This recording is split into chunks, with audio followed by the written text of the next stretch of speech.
안녕하세요. 한재훈입니다. 노노하기 편 14장 강의를 시작하도록 하겠습니다. 자왈 군자 식무구포하며 거무구환하며 민어사이 신어언이요 취유도이 정언이면 가위 호학야이니라 이랬습니다.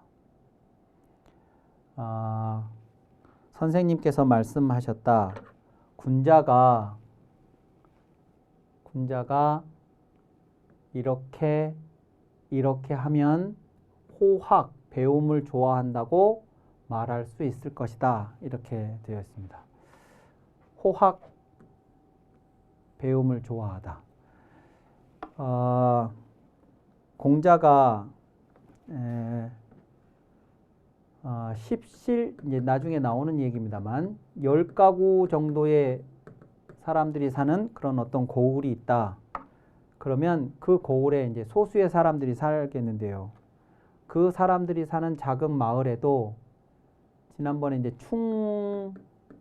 충신이라는 말씀을 드렸었는데 어떤 사람이 자신이 하는 일에 자신의 모든 것을 바쳐서 하고 그래서 진실로 그 모든 상황에 임하는 그런 이제 신의가 있는 이 충과 신이라고 하는 이 덕목을 가지고 봤을 때 요 정도 사람들이 사는 고을에도 나만큼 충신한 사람들은 있다. 그러니까 나의 충신함은 다른 사람들에 비교했을 때 특별한 것이 아니다. 라고 자신을 한껏 이렇게 겸손하게 이야기를 하신 대목이 있습니다. 그런데 공자가 그러면서 무슨 얘기를 했냐면 이어서 그런데 나만큼 호학한 사람은 없을 거다 이렇게 얘기를 했어요. 그러니까 다시 얘기하면 뭐냐면 공자는 이런 인간의 그 행위 덕목 같은 것은 당신이 다른 사람보다 뛰어나다고 절대로 이야기하지 않아요. 이제 그것을 이제 보통 겸손함이라고 표현을 하죠. 그런데 이런 것들은 그렇게 표현하면서도 이것에 대해서만큼은 겸손하기를 거부했어요. 그러니까 이거는 공자가 그만큼 자신 있어 했다고 해석을 할 수도 있겠고 그만큼 누구에게도 지고 싶지 않다는 의지의 표명이라고 할 수도 있어요. 호학이라는 게 공자에게는 그런 의미를 갖는 단어입니다. 배움을 좋아한다. 그런데 그 호학과 관련해서 어떠하면 호학, 배움을 좋아한다고 말할 수 있을 거다 이렇게 했으니까 이 14장이 그래서 중요한 장입니다. 공자의 사상의 핵심은 지난번에 인이라고 제가 말씀을 드렸고 그것은 모든 공자의 철학이나 유학사상을 연구하는 사람들은 다 하는 이야기입니다. 공자의 말씀 중에 가장 중요한 키워드는 인인 것은 맞는데 논어를 우리가 공부를 하면서 공자가 우리한테 강력하게 제시하고 요구하는 것이 있다면 그것은 배움이에요. 배움이라는 건 절대로 놓쳐서는 안 되고 우리한테 가장 필요한 것이 배움의 자세고 그 배움을 통해서 이제 인을 알고 인을 실천하고 하는 것으로 이제 나아가는 거라고 본다면 제가 보기에는 이 배움이라고 하는 문제가 공자와 그 제자들한테는 대단히 중요한 그 주제였을 것으로 판단이 됩니다. 이제 그런 그 배움과 그 배움을 좋아하는 문제에 관한 언급 중에서 공자가 요 얘기를 했습니다. 만약에 오늘날 우리가 어떤 사람이 배움을 좋아하는 사람이라고 이야기를 한다 그러면 우리는 어떤 유형의 사람을 배움을 좋아한다고 그 사람은 배움을 좋아하는 사람이라고 말할 수 있겠다고 하겠냐면 그 사람은 매일매일을 도서관을 가서 살고 그냥 가서 사는 게 아니라 도서관 문 열기 전에 도서관 앞에 가서 기다리고 서 있다가 문 좀 열어라고 막 문을 두들겨서 문을 열어주면 제일 먼저 들어가서 불을 켜고 도서관에 불을 켜고 밤 늦게 이제 막 아저씨들이 와가지고 이제 저발 집에 좀 가라고 할 때까지 책을 보고 뭘 글을 쓰고 막 이런 사람이 있다면 이제 그런 유형을 배움을 좋아한다고 할 수 있겠지요. 근데 공자가 이야기하는 호학, 배움을 좋아하는 건 그런 거하고는 좀 다른 이야기입니다. 우선 첫 번째 식무 구포하며 거무 구환하며 이랬습니다. 식거를 이야기를 했습니다. 요 거는 우리의 요즘 말로 하자면 주로 바꿔 쓸 수 있습니다.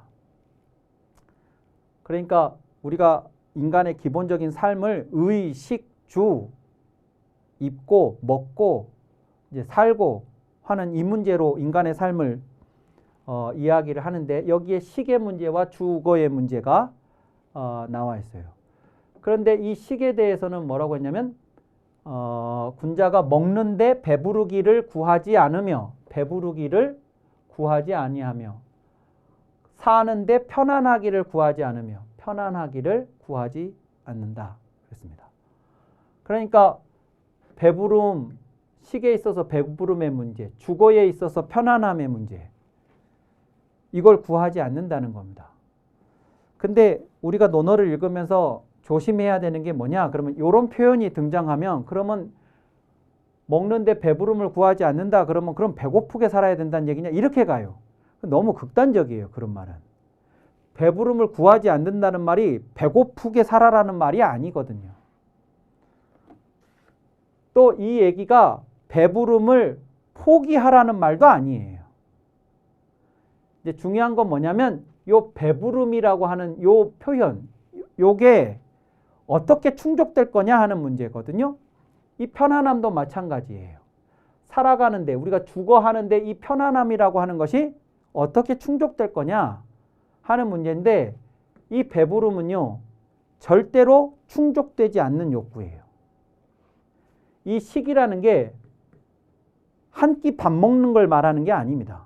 밥 먹을 때 한 끼 점심 우리 오늘 점심 먹는데 배부르게 먹지 말라 이 얘기가 아니에요. 배부르면 뭐 비만 된다 이래서 하는 얘기가 아니라고요. 우리가 이 일생을 두고 살아가면서 이 먹는 문제와 관련해서 배부름을 구하지 않는다. 이렇게 얘기하는 거지 한 끼 밥에 배부름을 구하지 않는다. 그 얘기가 아닙니다. 그러면 배부르다의 반대가 이제 배고프다. 말하자면 이제 영어로 헝그리인데 영어에 그런 말 있잖아요. 나는 여전히 배고프다. 그 사람이 먹을 게 없어서 하는 말이 아니에요. 그 사람은 자기 자식 물론이고 손자까지도 먹고 살만한 것들을 재산을 쌓아놓은 사람이에요. 근데 그 사람들이 그런 얘기를 해요. 난 여전히 배고프다. 그러니까 도대체 우리가 얼마를 소유해야 이제 나는 만족한다. 더 이상의 나는 배부름을 구하지 않는다라는 것이 충족되겠냐 이거예요. 절대로 이것은 충족되지 않는 욕구입니다. 편안함도 마찬가지입니다. 이 편안함도 절대로 충족되지 않는 욕구입니다. 그러니까 예를 들어 우리가 사는 집이 월세일 때는 전세 살고 싶고 전세면 아무리 좁아도 내 집을 갖고 싶고 그러면 소원이 없겠다고 하는데 내 집을 가진 사람들은 20평대 살면 30평대 살고 싶고 30평대 살면 40평대 살고 싶습니다. 그러면 이제 한 100평대쯤 되는 집에 사는 사람들은 원도 한도 없어야 되는데요. 그분들이 그러냐? 안 그래요. 절대로.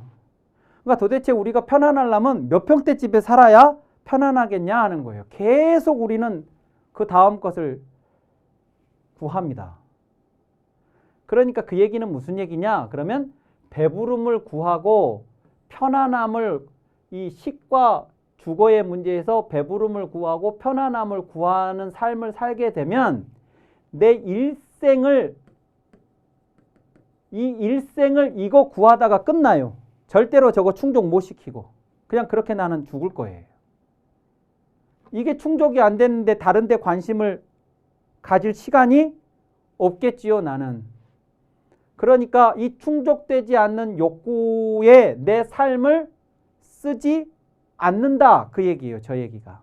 식무구포하며 거무구한. 먹는데 배부름을 구하지 않고 거처하는데 사는데 편안함을 구하지 않는다. 그러면 이제 관심의 이동을 말하는 거죠. 여기에 관심을 두는 게 아니고 다른 데다가 관심을 두는 거예요. 군자가. 어디에 관심을 두냐면 민어사이 신어원이죠. 내가 하는 일에 민첩하고 말에 삼가며 이랬습니다. 언에 삼간다. 앞에서 이를 공경한다라는 경사라는 것이 있었어요, 앞에. 그런데 여기서는 민어사라고 했습니다. 근데 이 경사나 민어사가 의미가 비슷해요. 왜냐하면 민첩하다라는 건 재빨리 움직인다는 뜻이거든요. 근데 내가 어떤 일을 내가 맡아서 할 때 그 일에 대해서 내가 재빨리 움직인다는 것은 내가 굼떠 가지고는 이 일을 할 수 없다고 생각하기 때문이에요. 다시 말하면 내가 이 일을 할 때 게으름을 피울 수 없다는 이제 그런 인식을 내가 하고 있기 때문에 내 몸이 반응하는 모습이 민첩함이에요. 세상에 편하고 싶지 않은 사람이 어디 있겠습니까? 부지런하는 사람들 보면 쟤는 부지런한 게 적성인가 봐. 옆에서 그렇게 얘기를 하지만 그 사람 그러고 싶어서 그런 거 아니에요. 그래야 되니까 그런 거 하는 거지. 세상에 조금 더 자고 싶지 않은 사람이 어디가 있겠어요, 아침에. 그런데 일어나고 남들보다 먼저 움직이고 남들보다 하나라도 뭘 하고 이거 그냥 쟤는 저게 지 적성이야. 이래서 그러는 사람은 없어요. 내가 맡은 일이니까 그 맡은 일을 망치면 안 되니까 그래서 그렇게 하는 거죠. 그러니까 이 일이라는 것이 내가 하고 싶으면 하고 하기 싫으면 말고가 아니라 이 일을 맡은 사람이 이 일을 어떻게 하느냐에 따라서 이 일과 연결된 이 불특정 다수가 그 일의 영향을 받거든요. 그러면 이 일을 하는 사람이 이 일을 잘 처리하면 이 불특정 다수가 좋은 영향을 받는 거고 이 일을 망쳐버리면 이 사람들이 선의의 피해를 당하게 되는 것이죠. 그러니까 이 일을 내가 맡았으면 이 일을 잘 처리해서 이 사람들에게 좋은 영향이 가도록 하든가 그럴 자신이 없으면 이 일을 안 맡아야 돼요. 나보다 더 일을 잘할 수 있는 사람이 맡도록.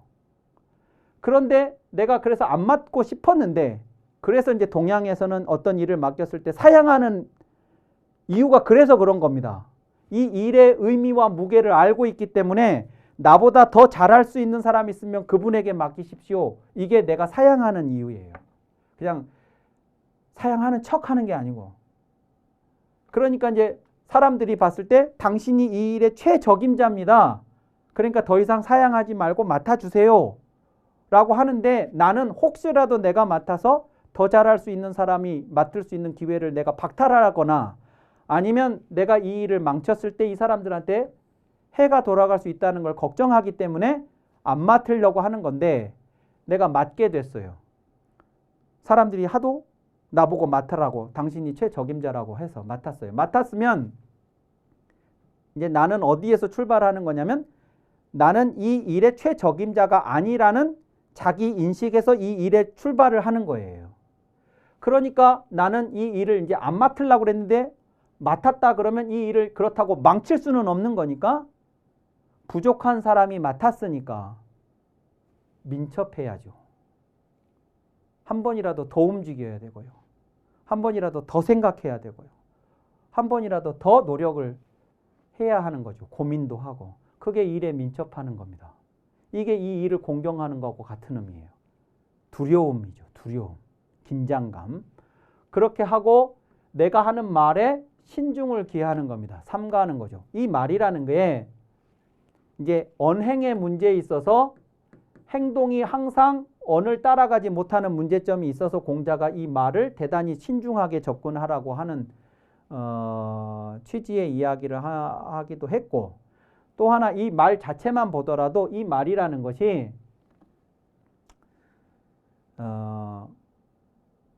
그 말 속에 가시 하나 박혀 있지 않지만 상대방한테 이 세상에서 가장 아픈 상처를 남기는 것이 말입니다. 또 말 속에 솜털 하나 들어있지 않지만 이 세상에서 상대방을 가장 따뜻하게 만들어주는 것도 말입니다. 이 말이라는 건 엄청난 힘을 가지고 있어요.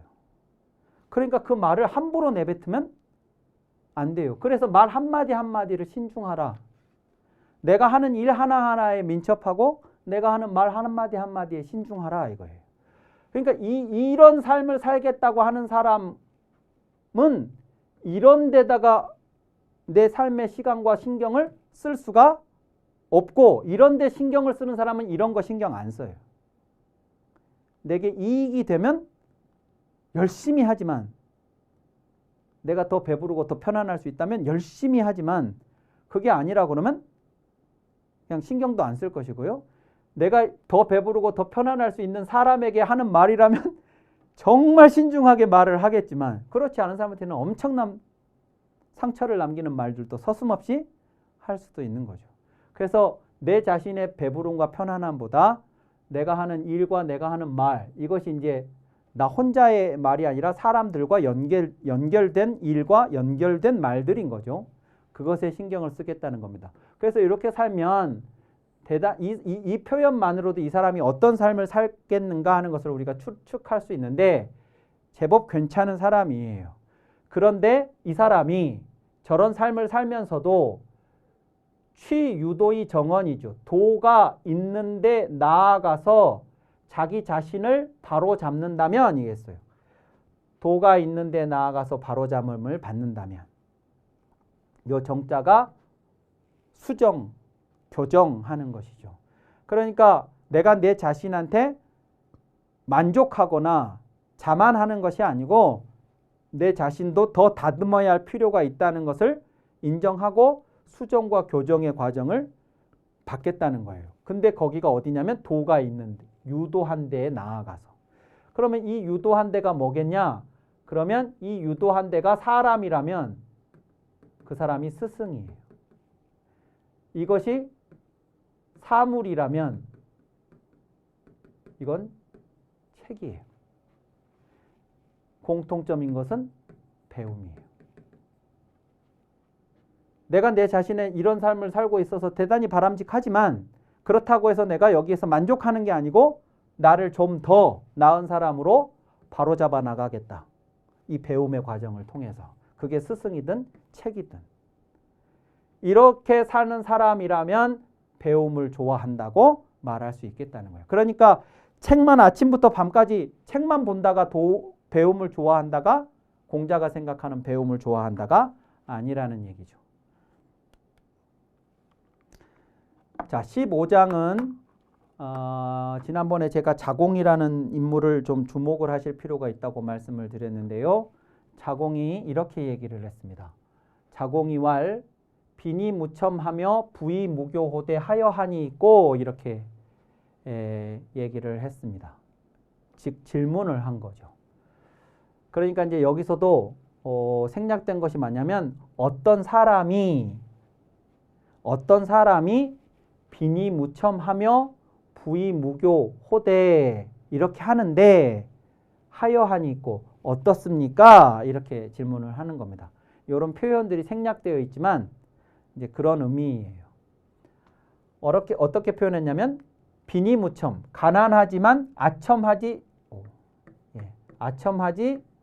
않으며 이랬습니다. 빈이 무첨하며 가난하지만 아첨하지 않으며 부유하지만 교만하지 않는다. 이랬어요. 자, 그러면 이제 이 자공의 말을 보기 전에 이제 자공의 말이 전제로 하고 있는 게 뭐냐면 가난한 사람은 대체로 아첨한다 이런 말입니다. 그건 왜 그러냐면 가난은 누구도 원하는 것이 아닙니다. 공자님도 가난과 부 중에 하나를 선택하라고 그러면 100번 부를 선택합니다. 가난은 절대로 권유할 수 있는 것도 아니고 선택할 수 있는 것도 아닙니다. 그 자체로 비교해보면 부하고 비교해보면 이제 그러니까 그러면 무슨 수를 써서라도 가난은 면해야 되는 것이냐 벗어나야 되는 것이냐 그러면 그건 동의할 수 없어요. 무슨 수를 써서라도는 아니에요. 그러니까 가난을 벗어나려고 해야 되겠지만 그게 무슨 수를 써서라도 내 삶의 모든 목적, 최우선의 목적이 가난을 벗어나는 것은 아니에요. 예. 이제 그런 차이를 구분을 하실 필요가 있는데 사람들이 가난하게 되면 이 가난이 너무 힘들기 때문에 비굴해지게 됩니다. 비굴하고 싶어서 비굴한 게 아니라 가난이 이 비굴보다 더 싫으니까 비굴한 아첨하는 행위를 하게 된다는 거예요. 그래서 안 해야 될 짓을 해요. 가난해서. 그런데 어떤 사람이 있는데 가난함에도 불구하고 아첨하지 않는다 이거예요. 내가 아무리 가난하지만 그런 짓은 못하겠다. 그런 비굴한 짓은 못하겠다 하는 사람이 있어요. 또 반대로 부유하면 대체로 사람들이 어떻게 되냐면 교만해집니다. 돈이 많으면 지가 세상을 다 가진 줄 알아요. 돈 가지고 못할 게 없다고 생각을 해요. 그 돈을 내가 가지고 있기 때문에 내가 세상을 다 조종할 수 있을 거라는 착각을 하죠. 그래서 눈에 뵈는 게 없어요. 그게 교만이죠. 그런데 어떤 사람이 대체로 부자들이 그런데 어떤 부자가 부자임에도 불구하고 그렇지 않다 이겁니다. 자, 그러면 어떻습니까? 이렇게 물었어요. 이런 사람이 있다면 이런 사람 어떻습니까? 라고 물었죠. 그러자 공자가 이렇게 대답했습니다. 가야나 이랬습니다. 가하다. 괜찮다 이런 겁니다. 이런 사람이 있다면 이런 사람 괜찮은 사람이다. 그런 거예요. 괜찮다라는 말이 긍정적인 표현이기는 한데 뭔가 여지가 좀 있어요. 여지가. 그러니까 아주 좋아 이게 아니에요. 그냥 괜찮다예요. 그러니까 very good이 아니고 not bad예요. 나쁘지 않아. 괜찮아. 뭐 이런 거예요. 가야나. 그러면서 어떻게 했냐? 그러면 공자가 이런 정도면 괜찮긴 한데 이런 사람만은 못해 하고 이런 사람을 제시해 줍니다. 자, 그러니까 보통의 경우면 가난하면 아첨하고 부자이면 교만하는 것이 흔한 예인데 그런데 이렇지 않은 사람을 우리가 만날 수 있다면 그런 사람이라면 괜찮다. 그런데 이제 여기서 공자가 이런 사람보다 못해라고 말을 하는 것은 자공이 이 질문을 했을 때는 가난과 부와 관련해서 이렇지 않은 사람이 있다면 이 사람이 가난과 부라는 조건에서 최상의 인물일 거라고 생각을 했기 때문에 저렇게 말을 한 거예요. 그런데 공자는 이제 스승이기 때문에 그 이상을 얘기를 해주는 겁니다. 이런 사람만은 못하다. 이렇게. 자, 뭐라고 공자가 얘기를 했냐면 가난하되 즐거워하며 부자이지만 얘를 좋아하는 사람만 못하다. 이랬습니다. 자, 그러면 요 표현하고 요 표현을 이제 비교를 해봐야 되는데요. 가난하지만 아첨하지 않는, 비굴하지 않은 사람과 가난하지만 즐거운 사람. 요것이 이제 공자는 이게 낫다고 지금 얘기를 하는 거거든요. 그런데 이제 당장 걸리는 문제가 뭐냐? 가난하지만 즐겁다라는 말이 이제 우리가 썩 와닿지가 않는 거예요. 그래서 이제 우리들이 이런 말을 만나면 어떻게 하냐면 공자님 말씀 이래 뿌려요. 공자님 말씀. 이 공자님이나 가능한 말씀이지. 가난한데 어떻게 즐겁냐고. 이렇게 얘기를 하다고요. 그런데 논어를 읽을 때 그런 식으로 읽으면 논어에서 배울 게 하나도 없습니다. 공자님이니까 저런 말씀을 하신다. 공자님은 우리하고 다른 사람이다. 이렇게 해버리면 공자의 그 말씀이 우리하고는 아무 해당 사항이 없는 말이 되니까 그렇게 읽으면 안 됩니다. 이 얘기는 뭐냐? 그러면 공자가 가난해 본 적이 없어서 가난이 얼마나 힘든 거라는 걸 몰라서 이런 편한 말씀하고 계신다 라고 혹 생각을 하실 분이 있을지 모르겠는데요. 공자는 특히 어린 시절을 찢어지게 가난한 유년 시절을 보냈습니다. 자기 어머니가 20살이 안 됐는데 70이 넘은 공자 아버지에게로 시집을 옵니다. 정식 혼례도 치르지 못한 채 거의 팔려오듯이 옵니다. 왜 왔냐? 그러면 자기 친정 집이 딸이 셋이 있었는데 끼니를 걱정해야 할 만큼 가난했어요. 그래서 이 아들이 한 사람 있기는 했죠. 공자 형님이 한 분 있기는 했는데 그분이 대를 이을 아들 구실을 할 수가 없어서 또 아들을 원했던 70 노인이 있었어요. 그분에게로 이 젊은 처자가 오게 됩니다.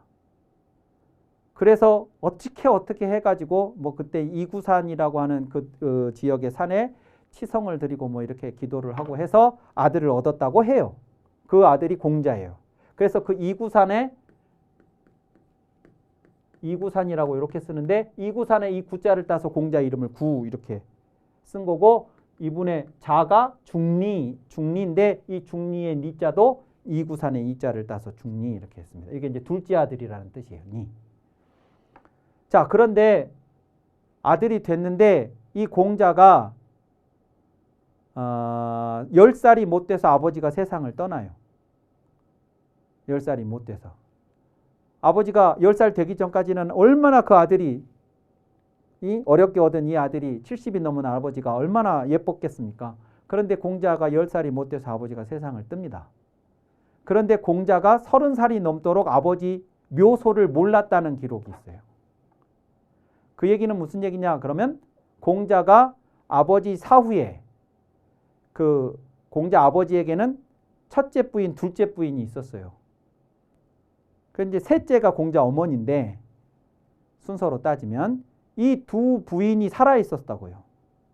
그러니까 공자 아버지가 돌아가셨을 때 이 첫째, 둘째 부인들이 이 장례를 전부 독점을 한 거죠. 이 셋째 이 공자와 공자 어머니는 거기에 끼워주지도 않은 거예요. 아들이 급한 건 공자 아버지지. 이 첫째, 둘째 부인이 그게 급했을 리는 없는 거 아니겠어요? 오히려 이들이 얼마나 이 말년에 아버지가 거의 여기서 살았었을 텐데. 그러니까 이제 완전히 배제가 되었습니다. 장례 절차 과정에서부터 소외를 시켰고 30살이 넘도록 묘소조차도 알려주지 않았던 거죠. 그러면 이 젊은 어머니가 아들 하나 데리고 어떻게 살았겠어요? 친정이 그럼 풍부하면 좋을 텐데 애당초 시집을 온 이유가 친정이 못 살아서 시집을 온 건데 어떻게 이 젊은 모자를 보호해 줄 수 있었겠습니까? 그러니까 공자가 어린 시절에 얼마나 고생을 했을지는 말하지 않아도 알 수 있습니다. 그래서 공자는 누구보다도 찢어지게 가난한 어린 시절을 보냈던 것이고 수많은 그 직업들을 우리가 소위 천한 직업이라고 하는 직업들을 전부 안 해본 일이 없이 해봤던 분이 공자예요. 그래서 이 가난이라는 문제를 누구보다도 잘 알아요. 공자는. 이게 사람을 얼마나 비굴하게 만들고 얼마나 사람을 고통스럽게 하는지를 잘 아는 분이에요. 근데 공자가 가난하지만 즐거워야 한다고 이야기를 하고 있어요. 그러면 저 얘기가 무슨 얘기냐 하는 것은 다음 시간에 말씀드리도록 하겠습니다. 감사합니다.